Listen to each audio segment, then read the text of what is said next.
A recent report of UN Rapporteur, Mr. Philip Alston, in July stated that there are over 250 million workers who are at risk of acute poverty.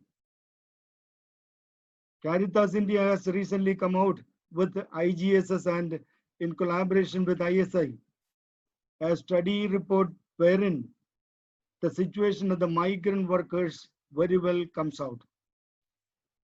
This is the context in which various church organizations, domestic workers movements, workers organizations, and construction workers organization, seafarers, nomads, and the informal workers organizations together come into the platform to reflect on the situation and how to move forward.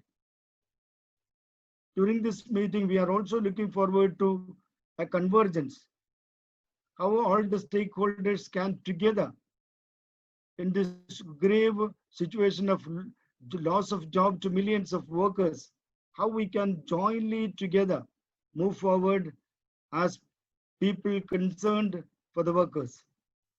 In this webinar, we are dialoguing on 3 areas. One is on the policy gaps. We all know that India has an Interstate Migrant Workmen Act 1979. Though it has not come to actual, but it is being derailed because of the new labor codes, 4 labor codes, and in that labor codes, this migrant workers are almost out. And also we all know that there is a law for Immigration Act 1983 that also has a lot of problems.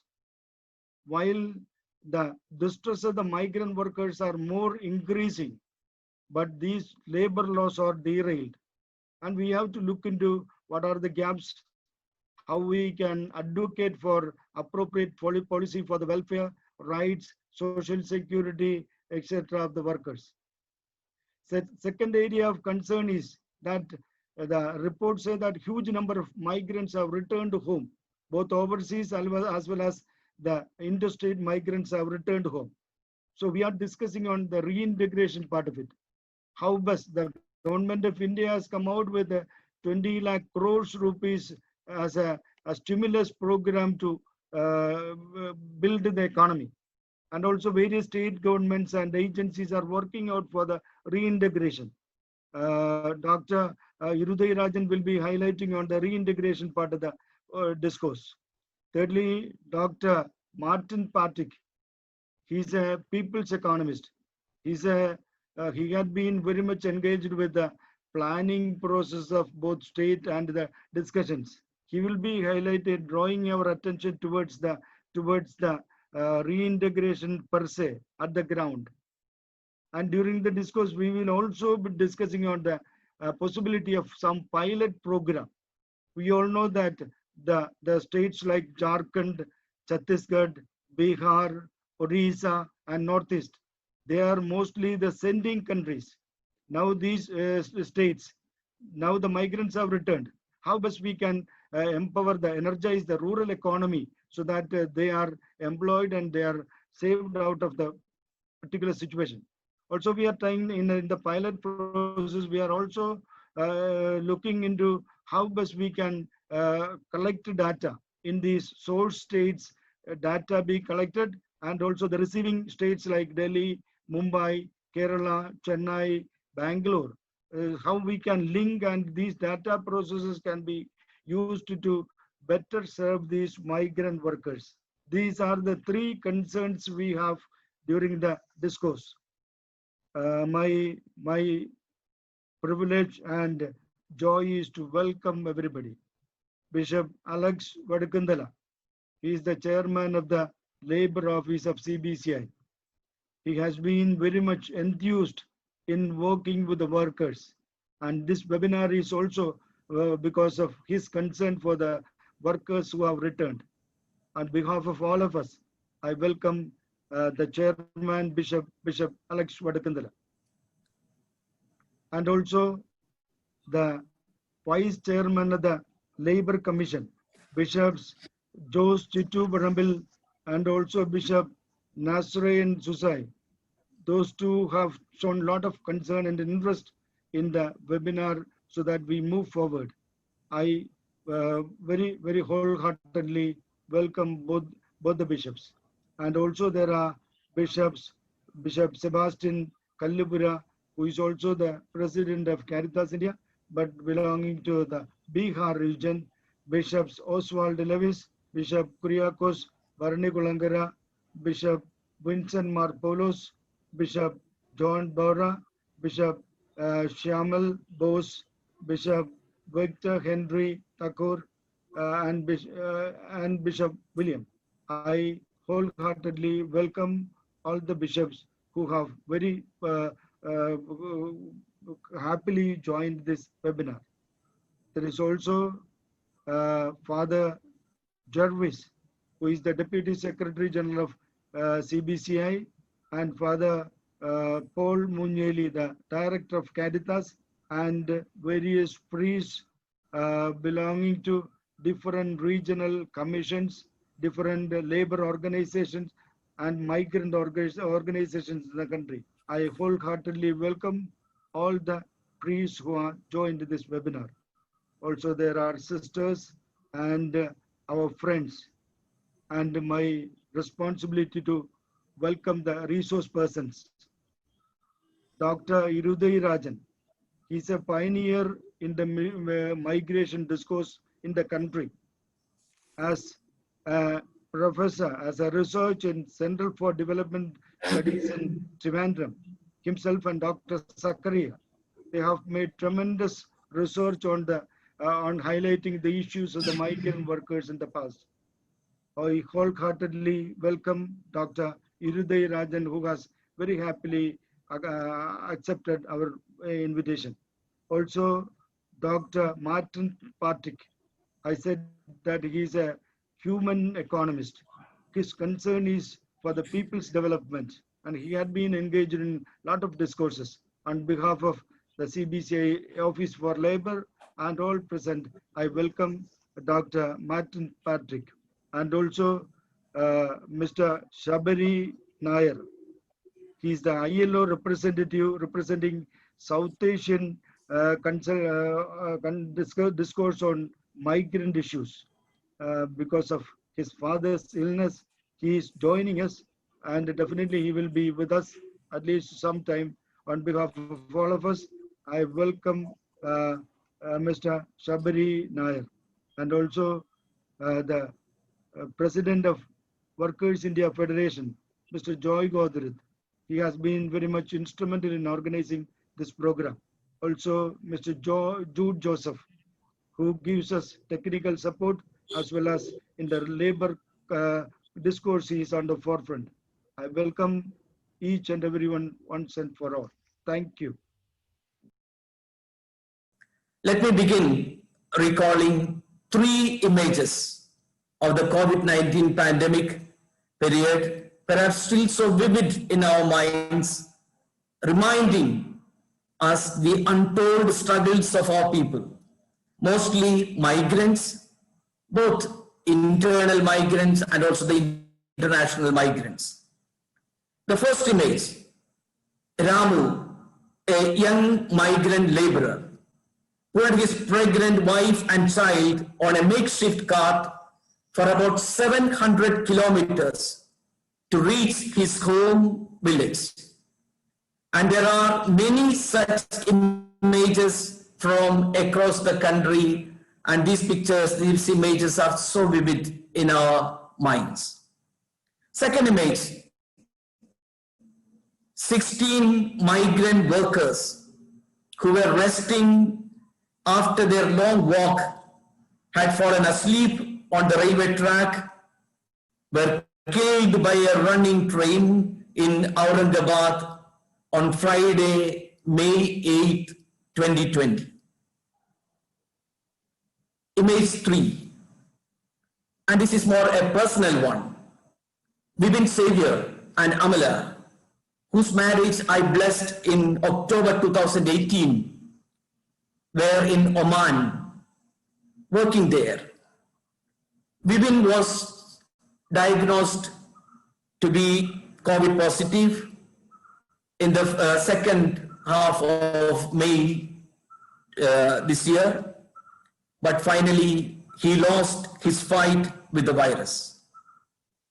Following the government regulations, his body was cremated there itself, and practically no one could be present for the funeral, and his young wife at that time was already in a hospital taking her treatment for COVID positive. And later she spent 2-3 weeks in a quarantine in a government facility, and later she returned to stay in their apartment, still struggling to cope up with the loss of her young husband and man. We remember all these similar incidents. Some maybe our own family members or related to us and so on. And these incidents, these images remind us the untold sufferings of so many across the globe, as well as in our neighborhood. When Prime Minister of India speaks of Atmanirbhar Bharat with a splendid package of rupees 20 lakhs crore or more, as far Monsignor Eugene just mentioned, there is a large population of people, especially the poor, the migrant workers and so on, who lack basic amenities of life and waiting for justice. Noted economist Jean Bresset stated that the lockdown had been almost a death sentence for the underprivileged of the country. He further states the policies are made or influenced by a class of people who pay little attention to the consequences for the underprivileged. The World Bank estimates that the magnitude of internal migration is about 2.5 times that of international migration. Within India, an estimated 40 million internal migrant workers, largely in the informal sector, were severely impacted by the government's COVID-19 lockdown. There are around 175 lakhs Indians who are working in various countries across the globe. 175 lakhs according to one estimate. Initially, COVID-19 the epidemic turned slowly to be a pandemic, and it became not just a health issue, but socio-economic, political concern with an international magnitude. It affected not just the healthcare system, but the labor sector, travel and tourism, business, industry, production, even religion, education, and thus you name it and you have it. It is estimated that there are 45 crore interstate migrants in the country. I think of one example of Chandra Mohan. He suggested a 24-year-old migrant worker in Delhi, a plumber. And the moment he heard about the lockdown and eventually he will not have a job and the income there, he, together with his friends, decided to walk. They left Delhi at around 3 a.m. and by mid-morning, they had walked 28 miles. One bag on his back, another one slung across his chest, and he still had to walk almost 600 miles to go to reach his home in the state of Bihar. And Mohan is one of the thousands of people living in India's largest cities, one footstep at a time, fleeing a pandemic in a historic exodus. There are no travel facilities available. So they all have to face this great big challenge that have something unique in our history. And most of them, when they return back home, as Monsignor Eugene just mentioned, they have no job, no income, and the entire family is in a major struggle. In fact, Mohan reported to have said, we are doomed. If we don't die of the disease, we will die of hunger. And the shocking images of migrants and the enormity of this crisis poses a major challenge, particularly to us who are members of the church and working in various organizations related to labor sector or other humanitarian organizations, particularly Caritas India and other organizations. What should we do in this moment of crisis when so many people are struggling? Those who are internal migrants and those migrants who come back to their families, living there with a shattered dream. One, there should be better communication, there should be better networking, and as Father Eugene mentioned, a concerted effort in solidarity. These are actually the key concept to any community: communication, solidarity, networking, and concerted effort.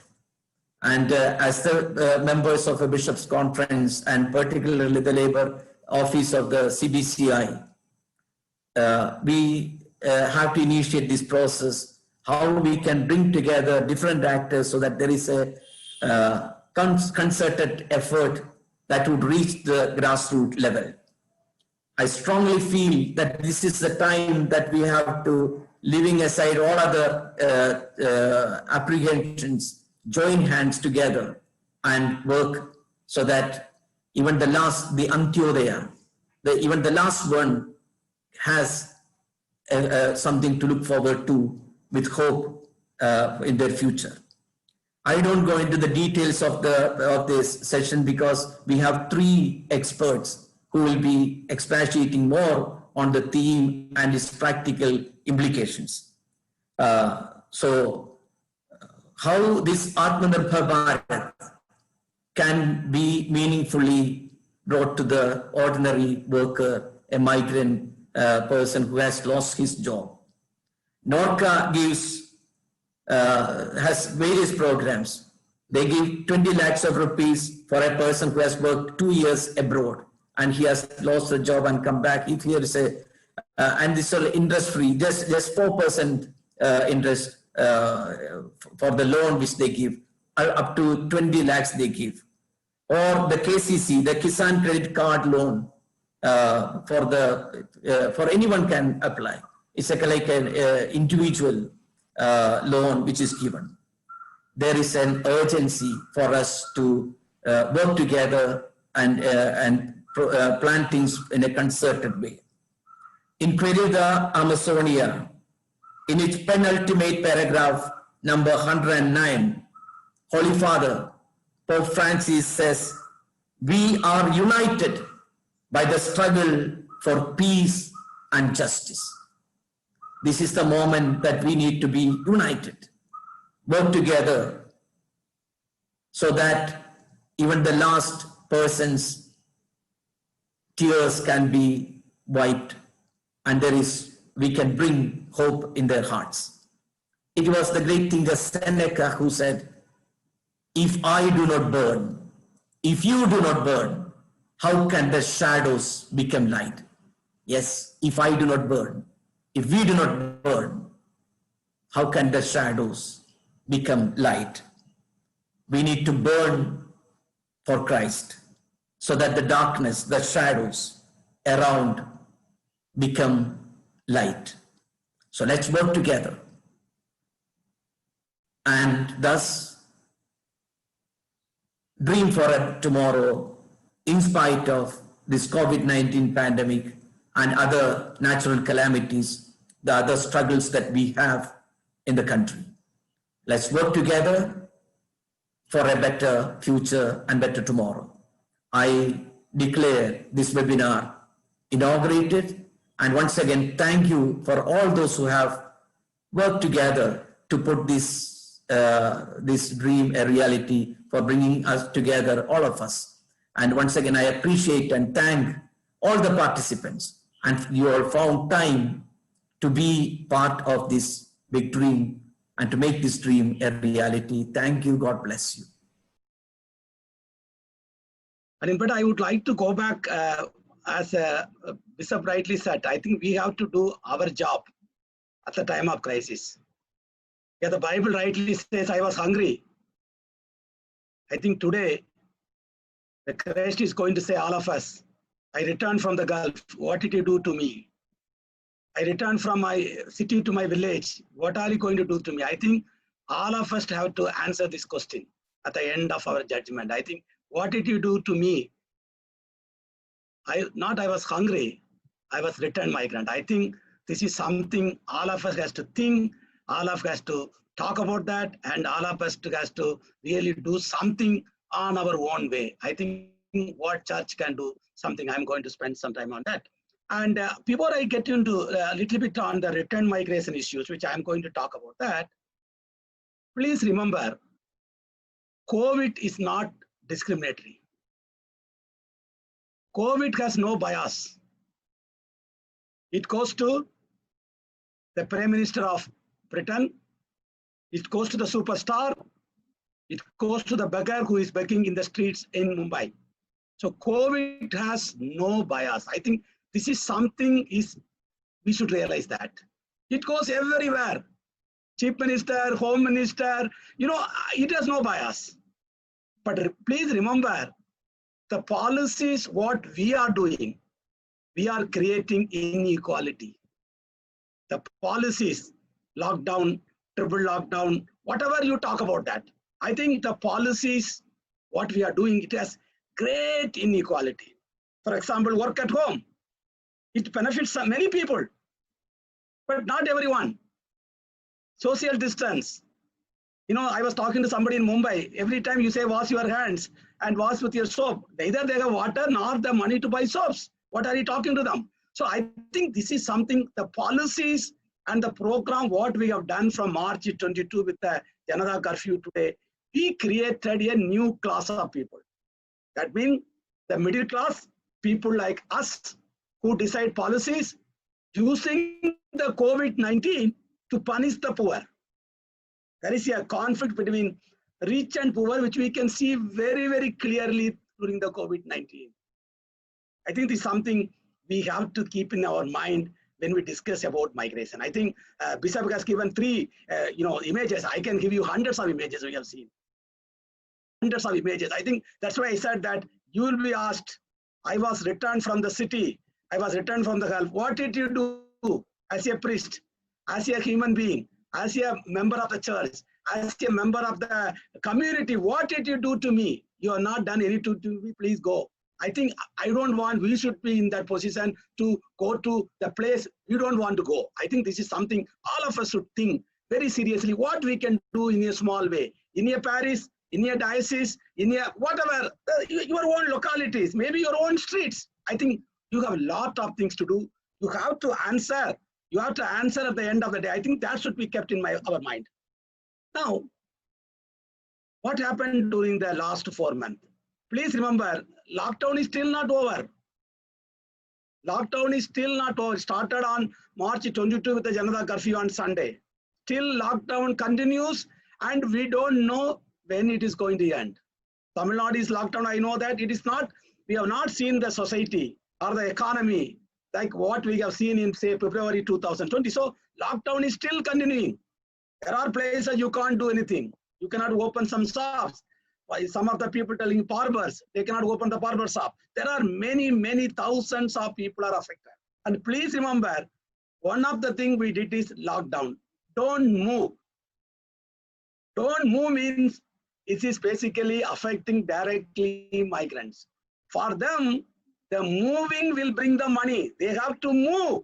They have to move. Then only they can bring money. Migration means nothing but money. That's why I always tell them, migration means money. Why do they move? Why do we move from city to city? To make extra money, to make more money. So migration means money. They said, don't move. No vehicle, no transport, no train, no bus, no flight. Everything is closed. And you can't move. Then you can't make money. The matter ends there. So we created a huge loss of jobs, loss of income. Not only jobs, loss of income. And what is we are getting? I want to bring the example what Bishop rightly said. Today we are getting returned migrants. Coming from city, of course the government of India talks about smart cities. But today it is not smart cities, it's dying cities. Chennai is a dying city. People want to leave the Chennai. People want to leave Mumbai. People want to leave Delhi. This is not smart cities. It is now the COVID told them no more smartness. You are dying cities. I think we can see the big cities in the country now. People are leaving the country. People are leaving the cities. So the return migrants, I think this is something very important for all of us to think on what we can do as a community, as a society, as a diocese, as CPCI, what we can do along with whatever program given by the government. Of course, government did not give anything. 20 lakh crore. What did they offer? They offered 5 kg rice. That is the only thing they said. And I was talking one of the minute. 5 kg rice with a family of 5 people. You are giving them malnutrition. You are not giving them enough food. There is no food security. And of course, after I was talking for a few days and maybe a few weeks, one day I saw a news. Our Prime Minister was saying in UP, it is not per card 5 kg, it is per member 5 kg. I thought maybe I was wrong. Per member means if you have 5 members of the household, you get 25 kg. I was checking, is it really happening or not? This is the reality. We given only food is the 5 kg rice was given in the 20 lakh crore. Nothing was there for migrants, return migrants within the country. And not even a single word about return migrants coming from abroad. Not even a single word. Every political parties, every church, every temple, all were benefited by migrants' money to build big churches, to build the political party for the elections. They all beg money from the migrants, from the Gulf. I know many people go to Gulf and bring suitcases of money, many political parties. But at the time of the crisis, when they helped us, I remember the 2018 floods, they were helping us. And today they were begging for their food in the Gulf countries. We know that. I think we were somehow, I don't know, even we are so bad, we are not even thanksgiving to them. Such a thanks, what you have done, you can't replicate it, but at least remember them. We have not done, not even a single government talking about return migrant rehabilitation from the abroad. I think this is a very, we are in a very sad society right now. I think not even giving thanks to them. Now what we can do? I think we should think of 3 points for us to work on for the next few months, because the COVID is not going to end. We have to live with COVID. Because please remember, all the policies, what we are talking for the last 4 months is between life and death. Life and death. If you want to live, don't move. But please remember, for majority of the poor people, it's not between life and death. For them, between life and livelihood. And the livelihood of millions of migrants were affected. Not just a migrant, many people are affected. We are talking about migrants, one of the group. So I think this is something important. We should talk about 3 points. I want to make 1 or 2 points, and then probably I would like to leave for more discussion in the later stages. 1 point, first point. Please remember, this is the first time in the history of migration. First time in the history of migration, return migrants are coming back with empty hands. Empty hands. I think this is something we should emphasize. I was telling many times to the many government meetings. First time, never migrants were coming. Whenever they come home, one of the migrants told me in the Trivandrum airport, sir, last time I came from Dubai, there were 3 cars were waiting for me to pick me up to my village. 3 cars when I came. This time when I came, nobody was there. I called the fellow who used to pick me up by the taxi. He said, If I come to pick you up, I have to go for quarantine for 14 days. So please find yourself. So they are coming with empty hands. This is something we should talk about that. What you can do to keep them something in their hands. Somebody's, like empty hands. You should give something. You remember that when Christ felt, then he felt the crowd. He was pity on them. What he said, he given them, he made 5,000 people sit there and eat and go, because I feel, my heart is burning. They were listening with me, and first time they are coming with empty hands. What church can do, what the government can do. Second thing, this is the first time you also made them what is called the stigma. You made them, please remember, you made them, they are the carriers of COVID-19. Whose mistake is this? Your mistake. When they wanted to move on March 24, when COVID was only 500 in this country, only 500. And the state which I sit here in Kerala, Kerala was number 1 with 200 plus, and Maharashtra was number 2. And that time you told them, don't move. When your COVID was 300,000, 400,000, you given them special train. That is not Sarmik train. That is Corona Express. You moved the Corona to villages, cities, so that death rate today in the country is 1,000 deaths per day. Who is responsible? Our policies. You moved the migrant when the COVID is there. You branded them like a stigma, like in the historical Bible we talk about, what is called some disease. We tell them, it's not coming to my mind right now. You made them stigma. Today somebody is walking near my house. He's from Chennai. I said, oh, I don't want to talk to you. You created stigma on them. It will have a psychological impact. Some of them will run away. Some of them will commit suicide. If any one of our community member committing suicide because he has no money and he has been stigma, I think we have to answer to God, not someone. We have to answer. Can we think in our neighborhood, our society, our diocese, our parish, no one is affected by that? I think this is something we should do about that, and the government is not doing anything on that. So what we should do, give them some money in the hands. I told the government that 40 million are wrong numbers. We have in the country, 140 million internal migrants were affected by COVID-19. Even you give them 25,000 rupees in their account straight away, that will be only 3 lakh crores. Prime Minister announced 20 lakh crores. It's only 1/6 of the money. If you give the money to the poor, you are creating animal spirit in the villages. Animal spirit. This is what the kings told in the present in the historical thing. You have to create animal spirit among the poor. If you give me 100 rupees, I'm not going to spend. If you give 100 rupees to the poor, when I talked to somebody in the Tamil Nadu, they told me, I have not seen 200 rupee note. I have not seen 200 rupee note. I think we are doing something. Otherwise, the person go and work in the morning, bring in the evening 500 rupees. So I think we have done. So it is important for us to see that we give them some cash. And only after we talk about cash, only Uttar Pradesh government has given 1,000 rupees to all the migrants. Please remember, and also we made them to beg for their train tickets. I have seen in my own eyes in Kerala, they were begging for the train tickets. Migrants were not beggars. When they came to Kerala, they came on their own from Northeast. They never asked you a train ticket. They never asked you free train ticket. You made them to beg. You made migrants as beggars by your policies. What are you? What country we are talking about? You made them to beg. And the Supreme Court has to come to rescue the migrants. They said, don't charge them the train tickets. Give them food, give them free tickets. Otherwise, everybody wants to charge them. I think it's a cruelty to the people who were part of your society. I think we have done this thing. What the church can do. I think this is the first point. Second point is the people who come back. Some of them are highly distressed. I'm already seeing news.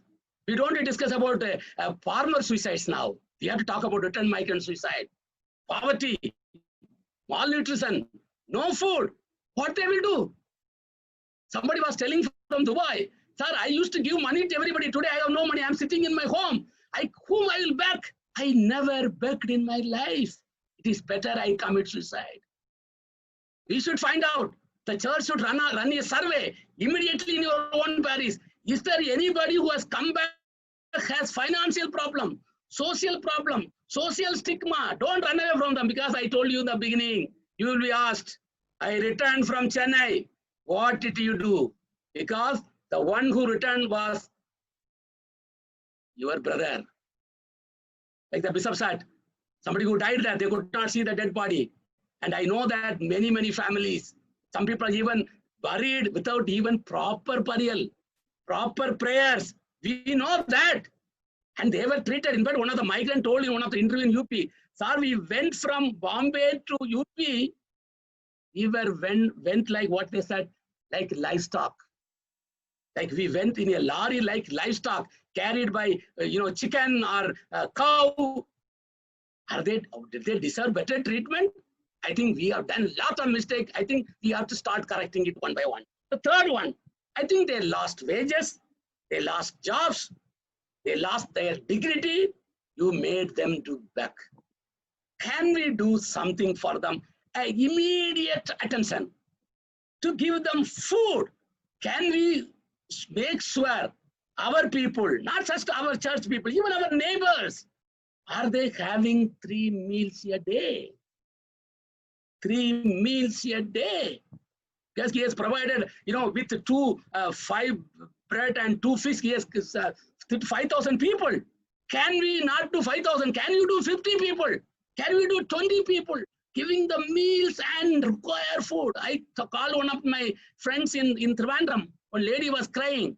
Sir, government has given me 5 kg rate. I am giving all my children every day only rasam. I have nothing. I told we'll give you some money. Can you? I think we should be very serious about that. We have to create policies, programs so that returned migrants don't commit suicide. I don't want to hear anyone our neighbors should not commit suicide, because I have seen in Kerala that people committed suicide in 2008 global crisis. And I already seen stories from UP coming, returned migrants are going back and they are committing suicide. They are running from the quarantine center. We are hearing the news. It's all put down because you don't get the real news. I think somebody should do research on returned migrant suicide, and we should see that none of our people, no Indian die of starvation, no Indian die of suicide. I'm going to stop here and we will discuss more at the later stage. Thank you very much for giving the opportunity. Thank you very much. In fact, I would like to set apart my feelings and emotions with regard to the present crisis. I try to become more practical as far as the issues of migrants are concerned. It is very much argued and confirmed that guest workers or interstate migrants are in a deep crisis. While debating about their number and policy, we often neglect the real issues they face. I do admit that the number matters a lot, particularly for executing many programs for the benefit of them. Alarmingly, the problems of migrant workers have become severe in the midst of COVID-19 and the consequent lockdown. It naturally paved way for their reverse migration. For most of the villages, for most of them, the villages are not an alternative. Why? Because you have to consider the stage of development, the pattern of development, and the avenues of opportunities available in the villages. So when they go back to the villages, villages are not found as an alternative. However, lakhs of them have returned from their workplace to their villages, and a huge cost was paid for it, especially in the initial periods by way of many deaths. The economic crisis due to lockdown has not come to an end. And as explained earlier, no one knows when it will be over. The high level of uncertainty regarding the end of present crisis is a great blow to the lives and livelihoods of migrants. It is reported from many corners that food security and inequality are the two outbreaks that the countries are now facing. And in the coming days, these two problems will be aggravated, so that you are going to face severe poverty and inequality. At this juncture, the rehabilitation of guest workers in their places will be a Herculean task. I want to mention the point that I am asked to make a presentation on the rehabilitation of migrant workers. As the migrants constitute both guest workers and interstained migrants, who are now called as guest workers. That means both the in-migrants and the out-migrants constitutes the migrants. I largely plan to discuss on the guest workers because their problems are crucial at national level. Whenever possible, I will touch the returning migrants also in my presentation. Before I am getting into the rehabilitation of migrant workers, I wish to mention something about the compensation. Compensation for what? Job loss and income loss. Look at the economic packages announced by various countries in the world. They were largely concentrating on direct spending. Unfortunately, India didn't give much emphasis to the direct spending. You were talking about 20 lakh crores of rupees by way of economic packages. It was really 20.9 lakhs crores. Out of this, 3,500 crores was actually earmarked for the benefit of migrant workers. Later, they have added some other measures, but largely through MGNREGA, Mahatma Gandhi National Rural Employment Guarantee Program. Altogether, they have allocated 40,000 crores for the implementation of MGNREGA in the country, whereby they expect that, the government expects that more and more employment can be generated for the benefit of migrant workers who returned from the cities to the villages. I am very broad-minded, and hence I would like to add this 40,000 crores along with the 3,500 crores. Even then, it constitutes only a minuscule amount. Look at the total direct spending in that economic package. It constitutes only less than 1% of the total economic package. Even less than 1% of the 0.7% of the GDP of the country. This 20.7 lakh crores constitute 10% of the GDP, but the direct spending hardly 0.7%. From that, a meager amount was allocated for the benefit of migrant workers, particularly for the interstate migrant workers or the so-called guest workers. So my first plea is that the government should spend more money by way of direct cash spending for the benefit of migrant workers, so that consumption will be boosted and thereby the economy will be revived. This is something missing in the economic package. This is something missing in the policies announced by the government. Now everyone is talking about consider the crisis as an opportunity. The central government has really considered it as an opportunity by announcing a lot of reforms, lot of changes in the laws, and the setting up of new institutions. And the economic package was actually a repacking of many programs announced in the budget and earlier. And hence you cannot see a clear-cut new strategies and new programs that are announced in the economic package of the government of India.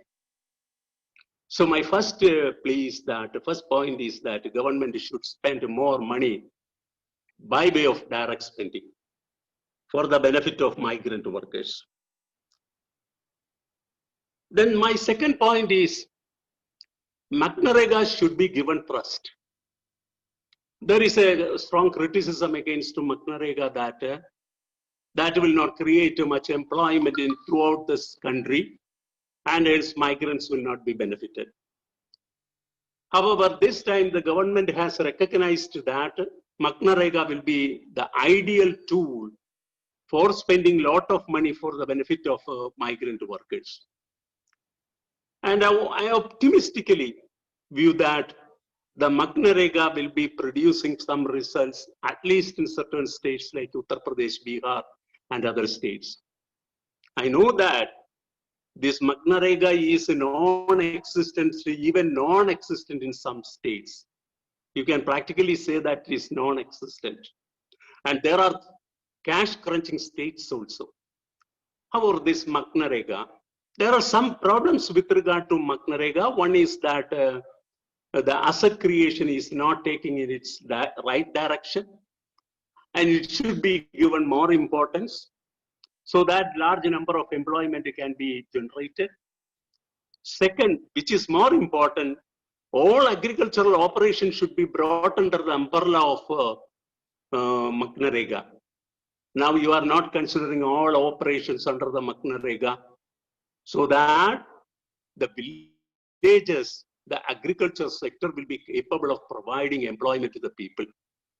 So in this context, I think that CBCI or WFI, Workers' Federation of India, can do a lot in articulating these McNarega programs for the benefit of what is called the migrants, the guest workers.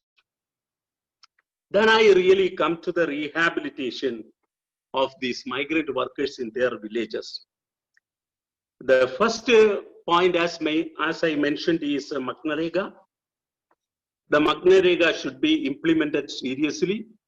Not only McNarega, I emphasize other government programs also. Try to understand all government programs in such a manner that it should benefit the migrant workers. There are some programs. The first one is McNarega. Then Jawaharlal Nehru National Rural Revenue Renewal Mission, that is in the urban part. Exactly, you can think of an urban version of the McNarega too. It's now largely concentrated in the rural areas alone. Now you can think of an urban version of McNarega. I think Jharkhand is the state which has mentioned something about the urban version of the McNarega. Now you take all efforts, you take your all interventions in all states so that the state should announce, the state can also implement the urban version of the McNarega. It need not be at a central one. So whatever possible that we have to do, the government schemes should be given importance. Then the second is skill mapping services. All states should develop a skill mapping services of the migrant workers. Then only you can fine-tune your programs, or you can develop a large number of programs for accommodating these migrant workers or providing employment. So that is more important. Now the central government has announced a scheme for the benefit of migrant workers. It is Garib Kalyan Rozgar Abhiyan. I think that we should be aware of that, and we should propagate this program is for the migrant workers. And the government is planning to spend a lot of money through this program. And I further doubt that whether it will replace MGNREGA in future, because the central government is not having a clear taste towards MGNREGA, and hence they are looking for alternative. This Garib Kalyan Rozgar Abhiyan program may be an alternative to MGNREGA in the coming days. Okay, I'm not detailing the skill mapping program or the Garib Kalyan Rozgar Abhiyan program. These are actually two important programs through which you can improve the position of the migrant workers. Another point is the corporate social responsibility fund, CSR funds. Many corporates are spending a lot of money in rural areas, particularly for the promotion of some institutions which is scattering the interest of poor people. Now you can intervene, you can make proposals, you can submit it to the corporates that you should spend a certain part of your corporate social funds for implementing certain programs for the migrant workers or the guest workers. This is another area. Definitely you could take a lot of initiative and you can get the fund from the corporates by way of corporate social responsibility for the benefit of migrant workers. So these are some of the programs that can be implemented at national level. But in Kerala, we have two programs, two major important programs that may be important at a national level too. One, it can be replicated, but we are not in a stage to say whether these programs are very much successful in Kerala. These programs are also in its infancy stage. One is Subhiksha Kerala.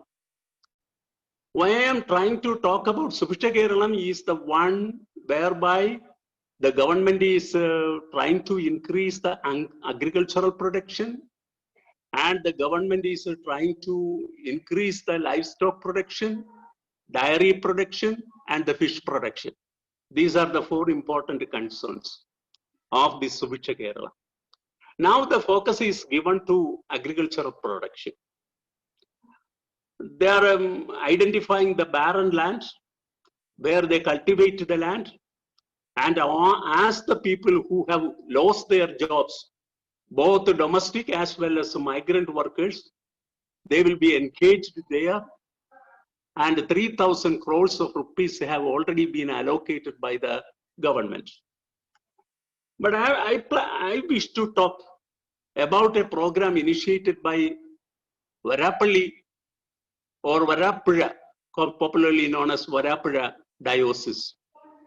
In line with this project, the Varapuzha Diocese has announced that we are also will be part of the Subhiksha Kerala.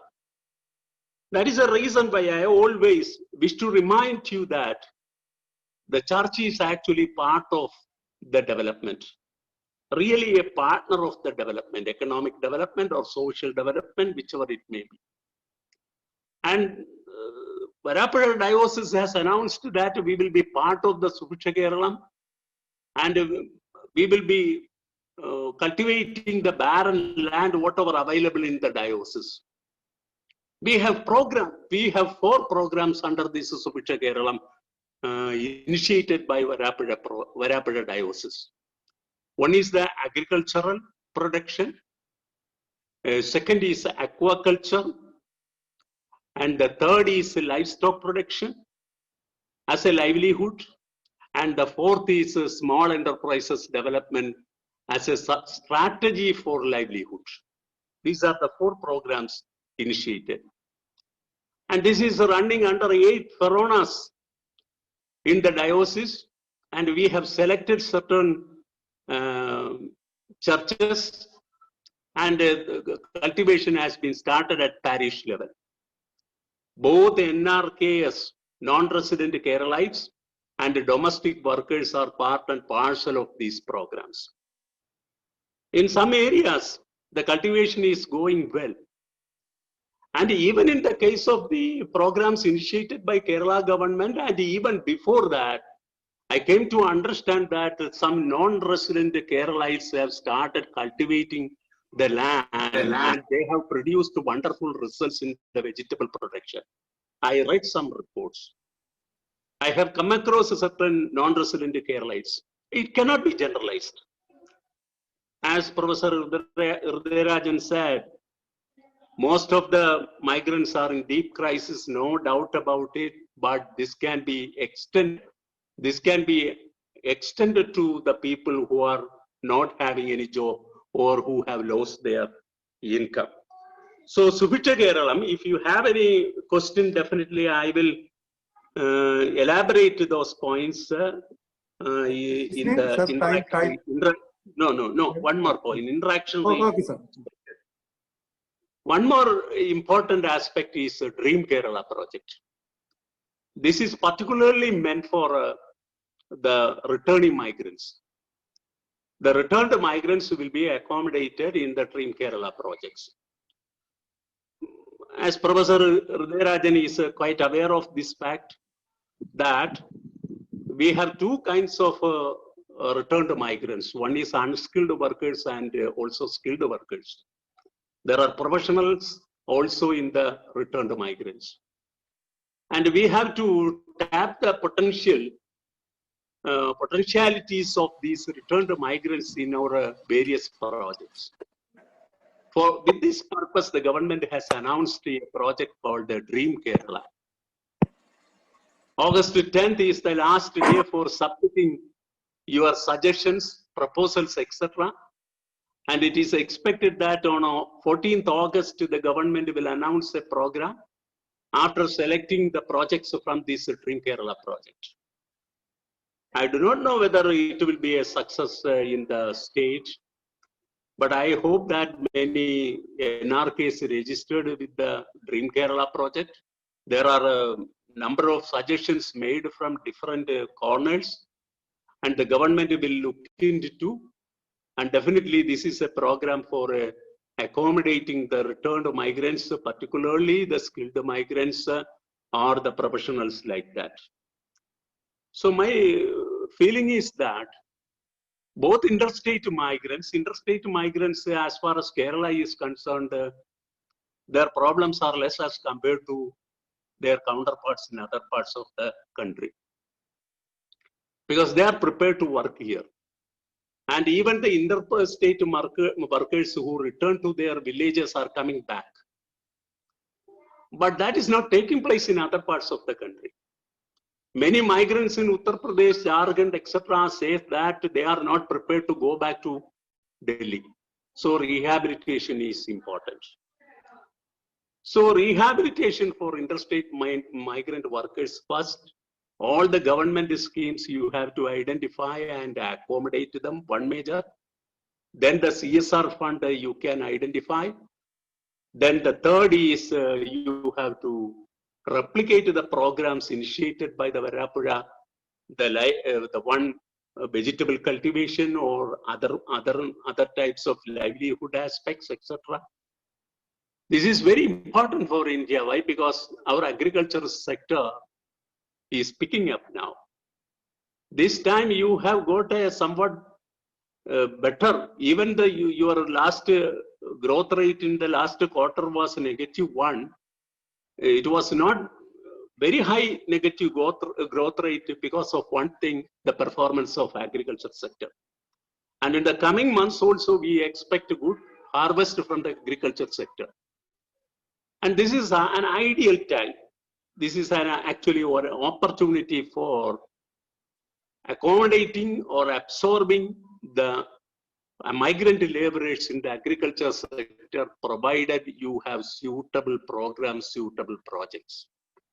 So my plea is that the institution, the organization which is conducting this seminar should take all efforts to utilize all these opportunities to provide employment to the migrant, interstate migrant workers. I'm not talking too much on the returned migrants because we have an expert, really an expert for this. So with this, I wind up my discussion. Thank you for your patient listening. I really appreciated, perhaps right at the outset, one of the things that I really appreciated was Bishop Alex talking about the images that he gave for all of us to think about, to reflect on, and the examples and the anecdotes with which he spoke to give the issue of migrant laborers. I do not have any such image at the moment. But this morning, I chanced upon an article in the News Minute. And when I have to speak after Professor Rajan and Dr. Martin, I have to try and make sure that I'm not repeating all the learned things that they have said, but try and be focused on what it is that we want to achieve from such a discussion. The headline in the News Minute, this article that I chanced upon this morning, was "No pay for 5 months, passports withheld. Indians stranded in Kuwait plead for help." This is the headline. I will read out the first paragraph.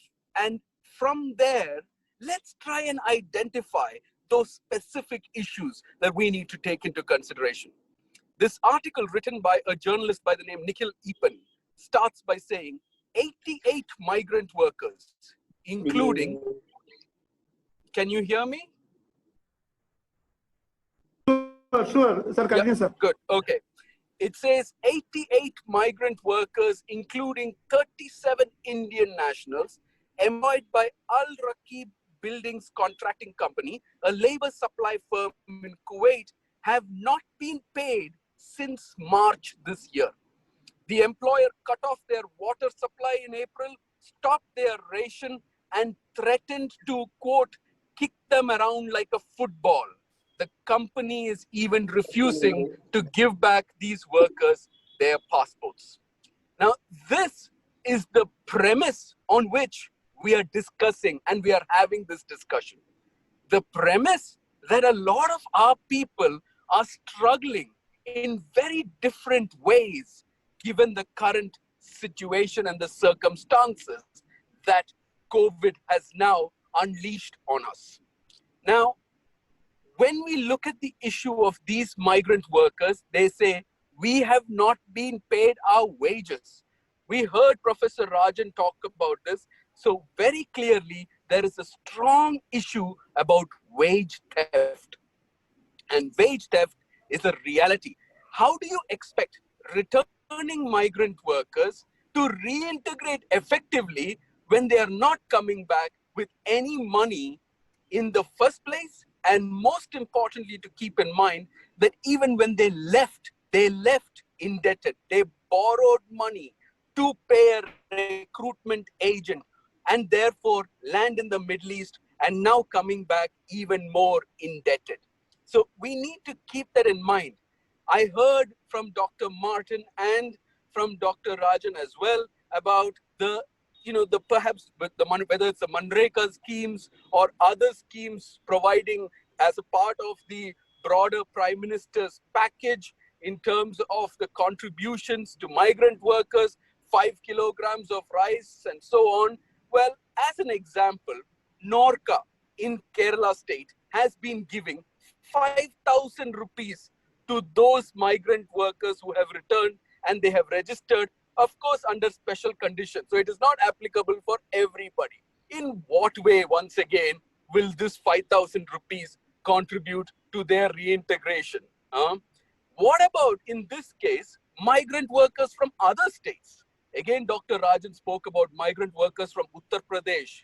Do those migrant workers also get these 5,000 rupees like what Norca is providing? Not necessarily the case. So we are in a situation now where a lot of people are coming back to one country, but going through different situations of reintegration because our country is so unevenly developed. Back to Kerala in the same state as an Indian coming back to Uttar Pradesh or Bihar. And we need to recognize that. Living conditions. In the same article that I was reading out to you about, they say that there were 12 people crammed in one 8x8 room. And saying, well, I say this, how do we expect social distance? Even otherwise, like ours, which is so densely populated, I feel that the only way that migrant or anybody, us, the general population in our country, can actually maintain social distancing is if we decide to push each one of us, especially the fringes of our population, into the Arabian Sea, the Bay of Bengal, or the Indian Ocean. That is the only way social distancing is actually possible. So that is certainly an issue when it comes to the fact that these are the people that are most struggling when it comes to the issues pertaining to COVID and how vulnerable they are to the infection. These people can't even return because a number of them, their passports have been confiscated. So the role of the embassy here is very, very important. The role of the Indian embassy. The Indian embassies have been doing an amazing job, and I'll say specifically with regards to the Vande Bharat mission. The Vande Bharat mission has so far repatriated close to 900,000 people. Close to 1 million Indians have been repatriated. Unfortunately for us, let us also remember and take this moment to remember those 179 passengers who are struggling, 17 of whom passed away in the recent flight that landed in Kozhikode in the disastrous manner that it did. So let's keep that in mind when we talk about these returning migrants, because not only are they coming back indebted in vulnerable situations, they're also coming back to the situations like what has been met out to them in the incident 2 days back that has got nothing to do with them and for no fault of theirs. How exactly now, given the fact that these people, these returnee migrants who came back to Kozhikode have now gone through 2 levels of vulnerability. They have gone through vulnerability of coming back, like Professor Rajan said, with no money, and now they have the further vulnerability of having been affected as a result of the fatal crash for a lot of these families of these 17 workers or a number of them migrant workers, and for others who will now struggle for the rest of their lives. In what way would the government now consider supporting them? We heard from Dr. Martin about skills development, specifically for skills. The government of India has now introduced something called as Swades. Swades is the skills workers development database system. Swades, SWADES. Now, this particular program is to understand the profile of returning migrant workers, the skills of a returning migrant worker. But tell me this, a welder, let us think about a welder in Kuwait or a welder in Bahrain or a welder in Saudi Arabia. Will this welder come back to also pick up the welding equipment in our own country? Maybe not, because 9 out of 10 times, a number of these people are coming back to situations where there is no dignity of labor in the first place. So I think this is a moment for faith-based organizations to actually strongly push for what the Pope has been talking about, what the Holy Father has been talking about, and that is specifically in the form of labor after Laudato Si. You know, and I think this is a moment for us to use that in policy messages without having to worry about the specifics of how it will be foreseen, but with regards to ensuring stronger dignity of labor. I will conclude with a couple of last points, and that is this. We speak about policy. Let's keep in mind that we're also in a situation where the legal frameworks in our country are really lacking. At one point, I think it was either Professor Rajan or Dr. Martin mentioned about the Interstate Migrant Workers Act. The 1979 Act, this act for interstate migrant, it's not workers, it's Workmen Act. I noticed that Sister Lissy is here from Telangana, if I'm not mistaken, or Andhra Pradesh, from the National Workers Movement, who really understands what women are going through, what domestic workers are going through. How many of us in these conversations take into consideration a much more gender sensitive approach to what women go through, to what women migrant workers go through. So I want to make also a point on that, in that the Interstate Migrant Workmen Act of 1979 will very soon become redundant. It will become redundant because the 44 labor laws of India are being subsumed into 4 labor codes. And the Interstate Migrant Workmen Act will go under the Occupational Safety and Health Code. All these codes, the 4 codes, have been designed in a manner that does not take into consideration the views of the trade unions. And I think it is important for us to recognize the role of the trade unions as much as the role of the employer. But I feel somehow, somewhere, this conversation from the government side has been much more focused on the needs of the employer and not on the needs of the worker. Okay, so for us, we need to keep that in mind, that for an effective social dialogue, going back to labor after Laudato Si, when we talk about social justice in that conversation, social justice is possible only when there is effective social dialogue, when workers, employers, and government come together properly.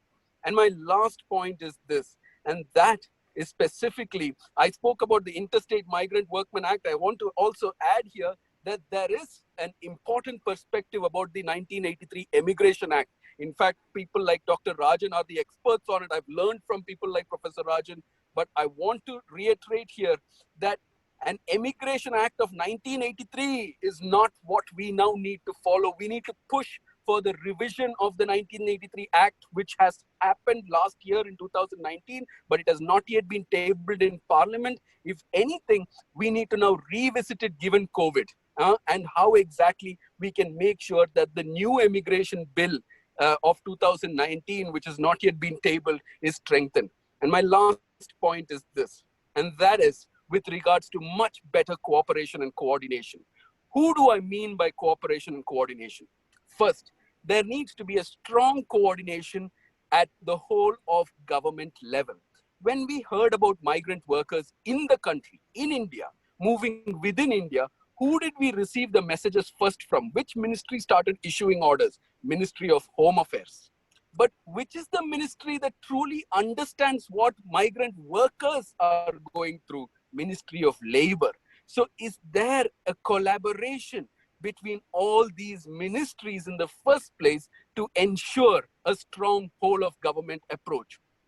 2, whole of society approach, and to make sure that faith-based organizations, civil society organizations, the trade unions, employers, all of us play a very important role in the establishment of the policies. Because if policies are established only by governments alone, it becomes state-led and state-only. We should always advocate for a state-led process, because governments are at the end of the day the implementers of policies, but not a state-only process. And that is something that we need to also focus on. A third is the coordination between center and state governments. Nothing in India works without effective coordination in this vertical manner. No, there has to be coordination between center and state governments, because India is truly the sum of its parts. Between country of origin and between country of destination, that's the fourth coordination. That is between India and Kuwait, for instance. Now Kuwait is saying they will introduce an expats quota bill. There are about 4 million population in Kuwait, out of which 1 million are Indians. And they say they want to reduce the population of Indians to 15%, which is to the current Indian population. 1 million, bringing it down there. They want to cut jobs by over 800,000 in Kuwait alone. That means there needs to be an effective bilateral cooperation between India and countries of destination. Let us also not forget in this stage that we are as much a country of destination as well. There are people from other parts of South Asia coming into India to also work. So where does this leave us when we have ourselves not ratified International Labour Organization conventions? How do we expect countries of destinations to ratify these conventions? And a last point on coordination is regional cooperation. For the first time since COVID started, Government of India was the first country to push for a regional meeting between India, Nepal, Bangladesh, and Sri Lanka. These 4 countries came together under the leadership of the government of India on the 9th of July to talk about the repatriation and evacuation of migrants in times of COVID-19. I was one of the facilitators for that meeting on behalf of the International Labour Organization. And I can tell you this, it was an amazing, eye-opening conversation because the 4 countries were actually talking about good coordination. And that means faith-based organizations should also coordinate across countries, because our people languishing in countries of destination are languishing along with our brothers and sisters from other countries. And I think it's important for us to recognize that we are all at the end of the day workers and belong to a South Asian community. I'll stop there. I thank you very much for this opportunity. I just want to reiterate perhaps one thing is in terms of terminology. Let us not use the term guest workers. Term. The ILO does not subscribe to the term guest workers. Now, the Kerala government has been using this a lot. And I understand why. Because in India, we say Atithi Devo Bhava. Let us try and avoid using the term guest workers, because guest means you're making it guest versus host. You are my guest, you are in my house, therefore I will treat you and I will take care of you. But that also means that if something happens in my house, then I get first preference, not you. That is why the ILO does not subscribe to that language of guest workers and host workers. We always say workers are equal, irrespective of whether they are migrants or nationals. They need to all be treated equally and given equal perspectives when it comes to the broader situation. I'll stop there. Thank you very much for the opportunity. My dear friends, respected bishops, now we are entering to the 3rd session of our webinar. A lot of eminent persons are there. Bishop Jose Chittuparambil is there. Bishop Nasreen is there. Also, our former chairman, Bishop Oswald, is the architect of the Workers' India Federation. He is there. Archbishop Bharani Kulangan is there. Bishop Vincent is there. A lot of bishops are also there. Father Jeremy is there. Father Paul Munyer is there. Victor Henry Thakur. Pardon? Archbishop Victor Henry Thakur. Oh, Archbishop Victor is also, a lot of bishops are. So, first of all invite Bishop Jose Chittuparambil. He is the Vice Chairman of the Commission, just for sharing some ideas. I'm very happy to be with you at this time, and all the 3 resource persons has given us ample matters for reflections and actions. First, we have heard about the situation of the migrants, and we understood how horrible the situations are. Now we have moved. In the second one, we have heard about mainly about the relief and rehabilitation which has to be taken place, where he insisted the need for life and livelihood. We have to, both should be taken into consideration and our actions. The concern for life, protection mainly for food security and other things, but that is possible in the long run by promoting livelihood. Our task is very high, as we have heard, but our resources are very small or very few. So we have to strike a balance, and how we have to find how we can tackle this situation.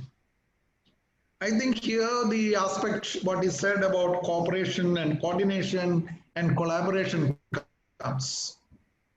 Here I want to stress the point that we have our resources by ourselves of the diocese or the organization is very little. So we have to think about, firstly, to have linkages with governments.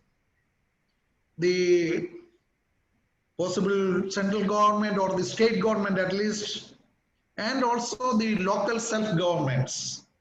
So the semi-government and local governments the Jilla Panchayat, Taluka Panchayat, or the local Gram Panchayat, all these levels, we have to see how we can, because the resources with the government, majority or the most resources are with the government. So we have to make some linkages. The program we have to get involved with the government programs.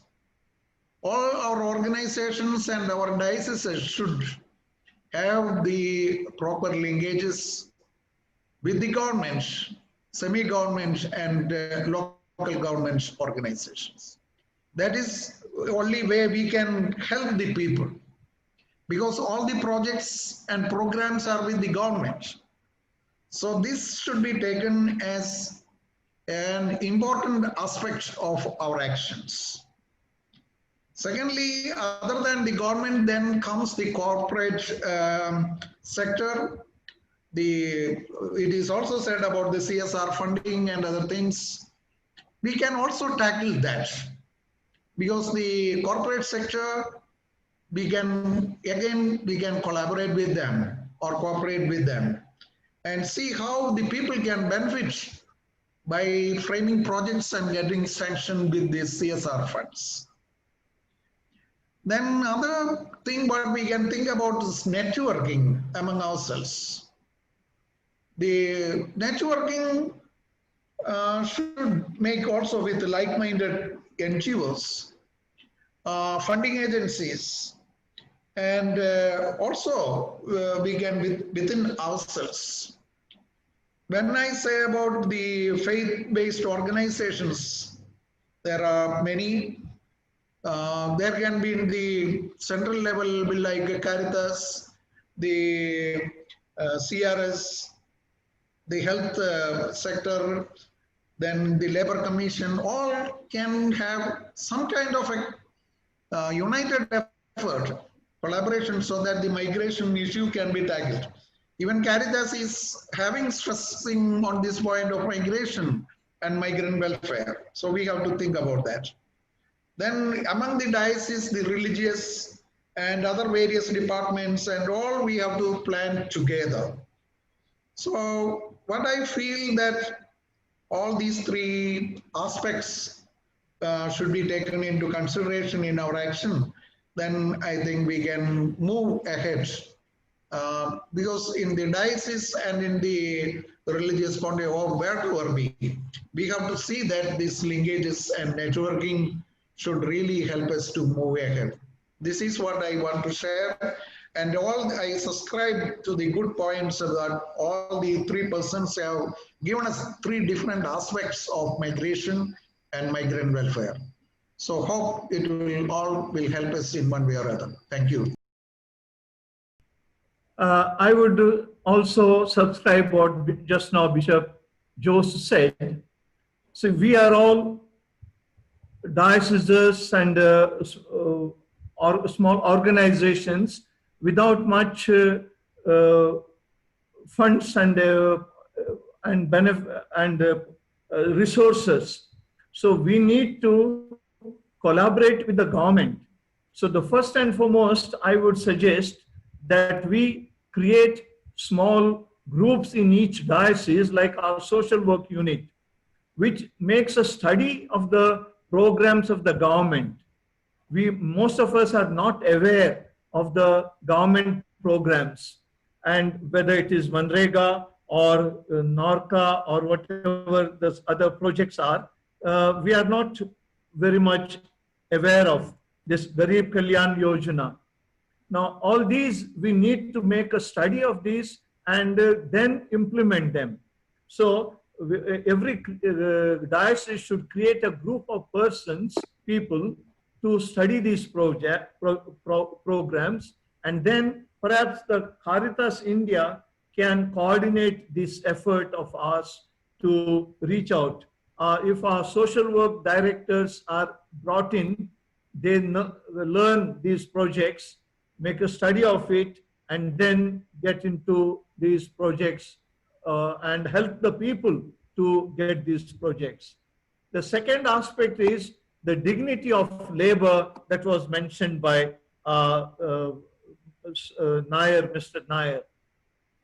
It is very essential for us to make aware of the dignity of labor towards the people that we, towards our people, that we make them aware of the dignity of labor, that every labor is towards the benefit of the worker as well as of the society. In the Pope Benedict's letter, Caritas, that encyclical, really speaks about the decent workers, decent work and the dignity of labor. So that's what we need to insist upon. So these two important points I would like to present. Thank you. It is joyful learning from different speakers to understand the real problem and how we can reach out to their distress situation. I don't want to speak, for me, most important thing is they should be treated as a human being, as a citizen of the country. They have human rights and they are not beggars. And therefore, this is the primary, providing many things are, we also give to the beggars. But I realized that during the COVID pandemic, our migrants were not treated as a citizen of this land. They were treated as a subhuman being, various other things that put not only them in distress, also those of us who are very sensitive to the human rights and sacredness of life, we were very much distressed. I thank all of you for giving more focus on these our workers who seems to have nobody to care for, neither the government. Now it seems only civil society is really concerned about that. And that is a consoling factor. And I think minimum has been done by the responsible bodies. Thank you very much for Labour Commission for organizing this. And I thank all of you. God bless. Yeah, I just want to thank Monsignor Eugene and Joy for organizing this beautiful webinar. It was really a good learning experience for me. What I had to present is already said in many and different ways by Bishop Alex, Bishop Jose, the other bishop, Bishop Oswald, are three renowned resource people. But I just want to share what I received today.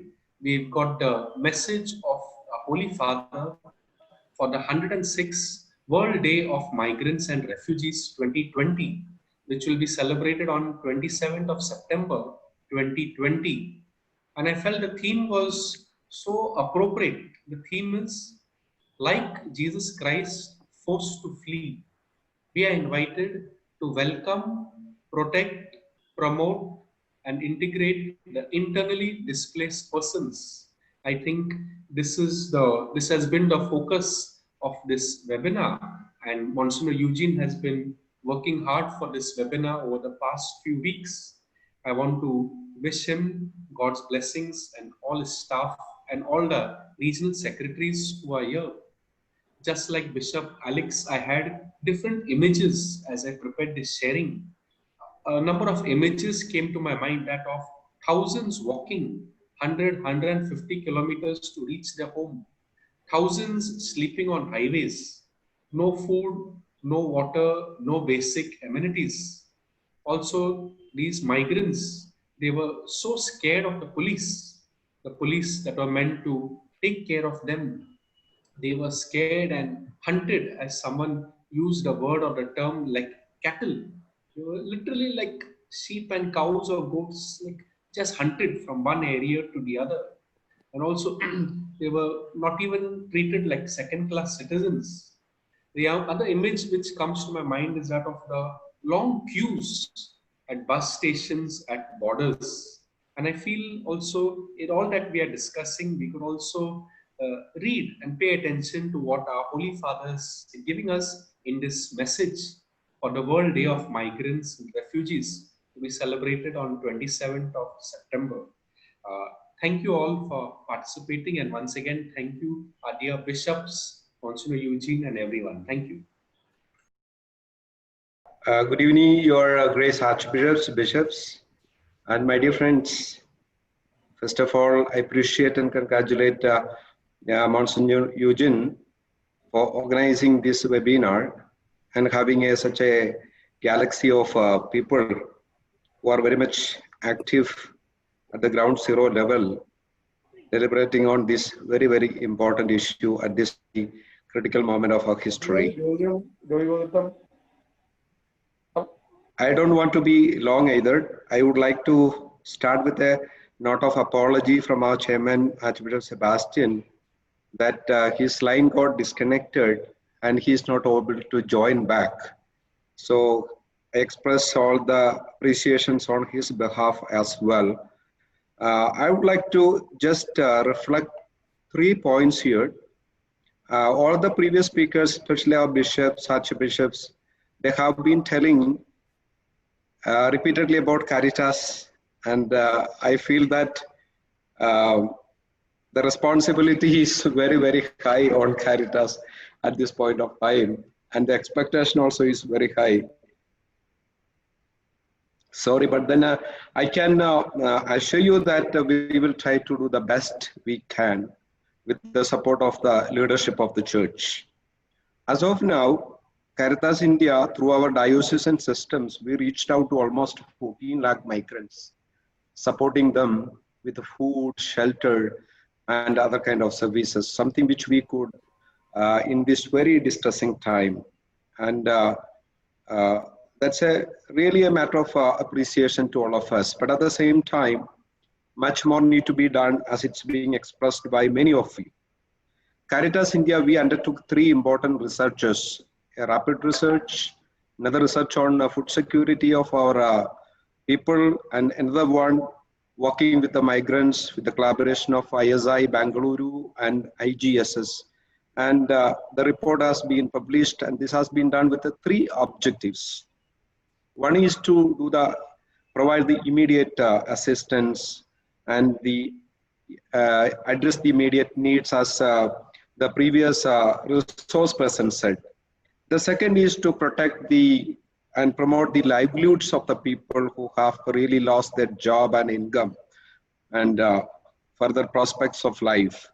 And the third one is, as most of you said, protecting the rights and entitlements of the migrants so that they have a reasonable amount of security and reinstating their human dignity. This is something we have done, and based on that, we have restructured all our programs in the line of providing livelihood programs to the people in the communities where the migrant brethren have returned already. So this is something which we have done already. Something which Caritas India would like to do on a short-term and long-term basis.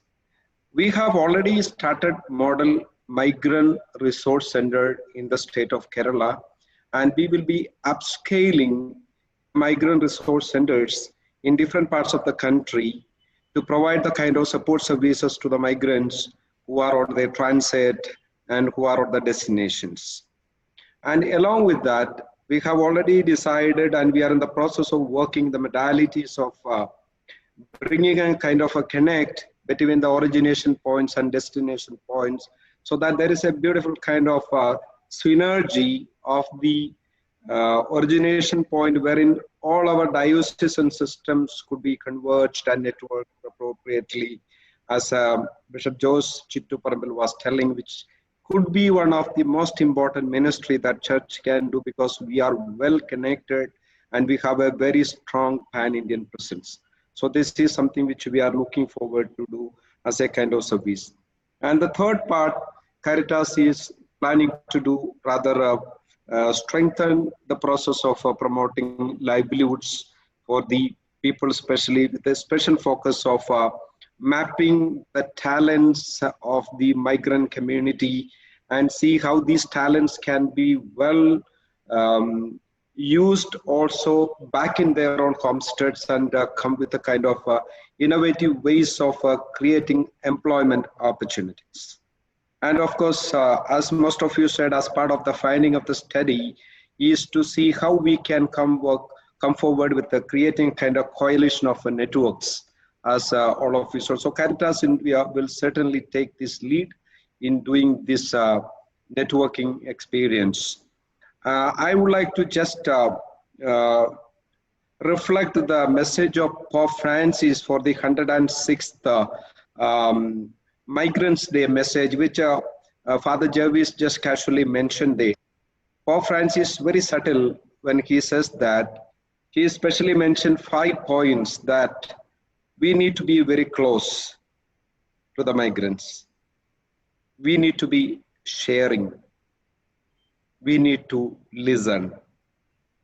We need to promote. And we need to cooperate. I would stay very strongly with the last exhortation of Pope Francis, that we need to cooperate. At this moment of history, what is most important is that we need to really facilitate this culture of cooperation and synergy between different actors in the body of the church, and also moving little beyond and see how we can really work together with like-minded organizations. And this is the message of Pope Francis for the upcoming day for the migrants on September 27th. So, my dear friends, these are the 3 important points I thought of considering sharing with you. And Caritas India, as we had discussed many places with our leadership, we are planning to promote something called a parish concept, parish Caritas concept. That parish Caritas concept will be the last mile kind of platform to address very concretely at the ground level to some of these problems and create a kind of mindset among our own Catholic community to welcome, protect, promote, and integrate the migrant population community as our brothers and sisters into our church systems and larger humanitarian solidarity concerns. Thank you so much for this, for your patient listening. Sure, Good sure. evening, Okay. and I congratulate the CBCI Labour Commission for taking up this issue, and Father Eugene and all the other collaborators for organizing this meeting. Due to the shortage of time, I think I have already put it in the chat box, some of my opinion. Number one, I felt that in the meeting, the women's participation was very limited. There was no women participants. Okay, participants may be not presenters. So that is, we need to pay attention to that. And if the migrants have suffered, women migrants have suffered double. So it is important that we also listen to the stories of those. So that becomes number 1 point. Secondly, the church has lots of personnel, educated and involved. So how do we engage with them is a concern. So there is, Sabri Nair proposed that we need to collaborate at the various levels. I believe that the government has the mandate as well as the resources. So it may be important that church organizations come together to collaborate with the government with the same obligation to reach out to people and to represent the concerns of the marginalized community. So Bishop Oswald Gracious rightly also said that we need to collaborate and cooperate, and also keeping up to the dignity of the migrant labor. So we have also done at different stages, and all the organizations have done bits and pieces. So how do we just stand together as a community and maybe even set models to make it is possible when other groups have failed to respond to the call to people. I think there were individuals and groups that came forward risking their life and service. So they showed models. We need to replicate that and ensure people who are suffering on various fronts that we respond to them with this possible and with the great resources and blessings of the church, that we could take it up and continue. So we are there to collaborate. Let us make this possible to create maybe different committees and policies, policy advocacy, policy intervention, policy review, and as well as lobbying with the government. So we are there with you. Thank you very much. I'm very much impressed by all the reflections made here. But somehow I got a feeling, last time also in a similar meeting I expressed, the church, especially in Kerala, I feel, has not a serious interest in the conduct of the migrants. Our urge is first of all to make this a mainstream ministry in the church and also to look forward for evolving something great. First of all, I would say the migrants, especially in the context of Kerala and also Trivandrum, they are the people who contribute a lot for the economy, for the church, even church buildings, and also I have seen supporting educational purposes. But often we are constrained or we are limiting the people at the state level also to liturgical celebrations where neither in the Gulf countries or in the where we are coming or meetings where they are joining with them or we are joining with them. And this is a crisis our people are undergoing, and I strongly feel we have to do something specific in this line. So I was trying to interact with several diocesan society heads. For example, this morning I interacted with Father Alphonse from Koilon. QSS has started a pilot project. Most of you are telling evolving a models. Sister Nissi also mentioning that's possible, and I will just 2 minutes I'll take to share that. First of all, they have constituted a planning team in Koilon Diocese, and they identify the people who are returned. I think not fully, but to a certain level. Secondly, they approached the engineering college and the ITCs, industrial training institutes, to come together to work along the planning board or planning team. And thirdly, they were also suggesting a job hub. That means providing labor or even entrepreneurships to people who they want. So that is something they have already started working on it. And another thing they have focused was this was mostly for a construction company with the support of the college and others, engineers and all that, which will be recruiting people for construction activities. And another area was fish farming. Mr. Patrick was telling us, Martin Patrick was telling us about that. And I am also very much impressed with what the Verapura Diocese is doing towards Bhaksha Suraksha and other areas. So, and one of my colleagues in Trivandrum, he has suggested 2 things for the diocese also, which is very good. They are ready to, some people have come out to support farming as lands, useless lands, and collaborate with the government and all that. And he has also contacted NOCA as they have promised to give some amount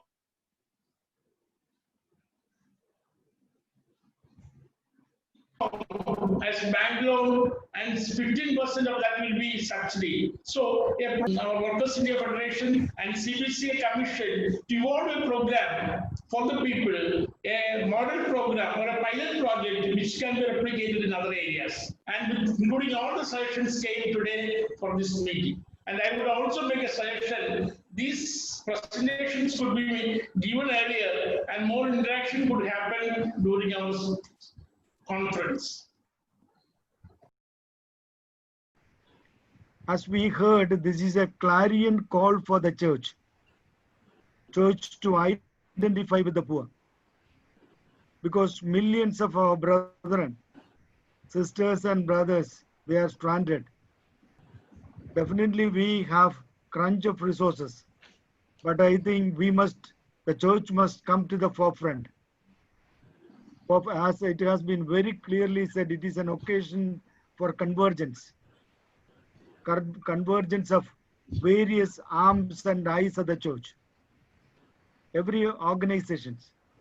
Also, we must collaborate with the civil society. I think during the pandemic, it is more than the government, it is the civil society organizations and the faith-based organizations which have come to the forefront. So it is a moment of convergence, collaboration, as Shabari has told, collaboration within the states, within the faith organizations, within the region, at ASEAN level and international level. And I think church should play a pivotal role in marching towards identifying with the people and also protecting the rights of the people. I have one request. Sister Lizzie has pointed out, we have been trying to get in some women. We will do it, definitely. I think all the participants may, in the chat box, enter which are the areas they are more conversant with. Is it in policy advocacy, or is it in reintegration, or is it in some pilot processes? I think we must start from here in a collaborative manner. Caritas India has also come out well. And I think CBCI, Father Jarvis was the presence of the CBCI. And we should together march towards the people's rights and the protection of the rights of the people. That is, in conclusion, I say, and also those who did not get opportunity, kindly put your comments in the chat box and also place your interest area. Therefore, we can please email to CBCI. Please email to CBCI. Yeah, kindly email to CBCI so that definitely we will coordinate and we will also collaborate. This time we could not bring in civil society organizations. We definitely must stretch out with the civil society organizations as well as the government. I take this opportunity. I have called the bishops, and bishops have been very, very generous in collaborating. That shows the interest of our church, our bishops, and all agencies I have called. They have all responded. Dr. Irudai Rajan has taken keen interest in being with us, and I think he's still now with us. Dr. Martin Patrick, I have conversed with him. He too is very much interested. Much more, Mr. Shabari, he has been with us. So this is a moment of collaboration, moment of joyful gathering together. I thank everyone, very especially Mr. Joy Godruth, the Workers India Federation President, and also the technical support was given by Jude. It is a very generous support. Bishop Alex, Bishop Jose, and Bishop Nasreen, Bishop Sebastian, and Bishop Louis, Father Jervis, everybody, I say a big thank you. Let us walk together with our millions of migrant workers, both women and men. Thank you very much. Thank you very much. Thank you for Eugene. Thank you. Thank you. Thank you. Good night. Have a nice night, everyone. Thank you.